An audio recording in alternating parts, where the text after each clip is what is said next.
on a daily basis is we exfoliate their skin. So I have this loofah glove.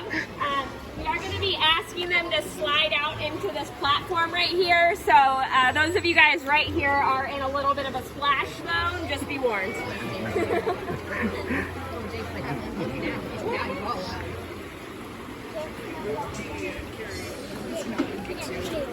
Okay, great.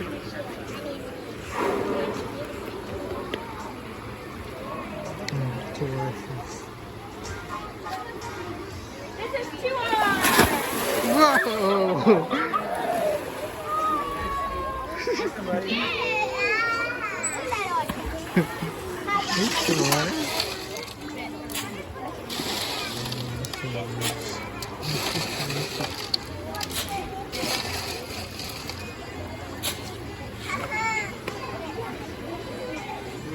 Testing. All right, and we're back. It looks like you guys already are getting an awesome, incredible view of how large our male killer whales are. Now, right here before you, we do have our 23-year-old Tuar, and then with Ceci on the other side by the columns, that is our 3-year-old, and the largest member of our killer whale pod, Kai. Now, these are our two half-brothers, again, I previously mentioned, and something that you may notice is that they do have that collapsed dorsal fin that is on the back of their dorsal side. Now, what you're getting a great glimpse of is Carrie getting really up and underneath there with the loofah glove, something that you may have yourself at home that you'll use to exfoliate your body. That's what we'll do to get any dead skin that they may not be able to get off of themselves because of that collapsing. Now, in killer whales and dolphins, they do not have any bone structure within that dorsal fin whatsoever. They do have something that's called fibrous connective tissue. It's just a dense tissue, something similar to the cartilage that we have in our nose and in our ears. And if at a young age they do already have a curve, as that dorsal fin continuously grows, it will just continue to grow into that mold. Now, it doesn't seem to affect their health or their swimming capabilities whatsoever. It is just something that can happen. Now, there are some populations out in the wild that do also experience this collapsing, and it's seen in populations in New Zealand, for example, that do hunt shallow water living stingrays. Male killer whales' dorsal fins can grow up to 6 to 8 feet tall in height. So you can only imagine just how heavy that can be. Kayukin is making his way over here to the loofah station with Carrie in just a moment, and you'll be able to see just how large he is in comparison to Takara when she slid out onto that scale. Now, Kayukin is weighing in at 9,500 pounds. He is a massive killer whale. In just a moment, you'll see him.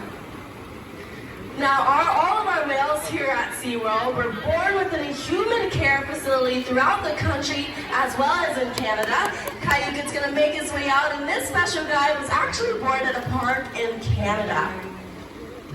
Now, with Kayukin being 30 years old and the largest, something that you also may notice throughout the entirety of your time with us behind the scenes. In just a moment, here he comes. Oh, big boy. You may have noticed that when the trainers are actually feeding our whales, they're swallowing their food completely whole. And for my guests directly in front of Kai, you can see those beautiful sets of teeth within their mouth. Something that we do prioritize when it comes to husbandry or their overall welfare is going to be that dental care. Killer whales only get one set of teeth throughout their entire life. So that is why we definitely make sure that we're prioritizing that care by brushing and using a solution that's very similar to the Listerine that you may use at your own home to clean and sanitize the teeth that they currently have. Something that I love to point out is that this big guy in the slide out here, Kayukin, has his own very special toothbrush to really get in there and get all the nooks and crannies of the teeth that he does utilize. Now, Tuar and Kayukin specifically are very important members to our killer whale family. Not that our others are not, but they were too involved in a hearing study that we conducted here at SeaWorld San Antonio, as well as our sister park at SeaWorld San Diego. Now, a common question that we do often get as well is, can killer whales hear? Now, I did talk a little bit about that echolocation ability to do sight with sound, but they can also hear utilizing their actual ears that they have directly behind those eye patches that you may not be able to see because they are not as prominent as ours are. Now, we did a hearing study where we did 2 killer whales here, Ikaika and Trua, as well as 6 other killer whales at SeaWorld San Diego to see just how high or what frequencies killer whales are able to hear. Now, as a species, killer whales are seen as thriving, but unfortunately there's one population that is on its brink of extinction. The southern resident killer whale, as of September 2022, only had 73 individuals left. Now, they do only specialize in a certain form of salmon, the Chinook salmon, and due to overfishing and pollution, things of that nature, their prey has declined severely in numbers. So we're hoping that the information that we gather from our whales can help that particular population in the wild as well thrive to better numbers. Now, within that hearing study, we actually conducted it in our front habitat, and we trained our whales to produce a certain vocalization when they perceived a certain tone at the various 13 frequencies that we did test our whales with. Now, Tuar, for example, he was the killer whale that had the highest range of hearing. On average, humans hear only upward to about 20 kilohertz at a time, whereas Tuar was able to hear up to 160 kilohertz. Killer whales are found to produce lower frequency noises when they are vocalizing and communicating with each other, but producing higher frequency sounds when they are echolocating or finding their prey out in the wild. Unfortunately, with noise pollution such as boats and planes and construction, that can actually alter the behavior of the killer whales as well as the prey that they may eat. So unfortunately, with killer whales hunting out in the wild of that nature, when they are only specializing in those certain prey items, as they are declining, they have yet to really learn how to consume other things.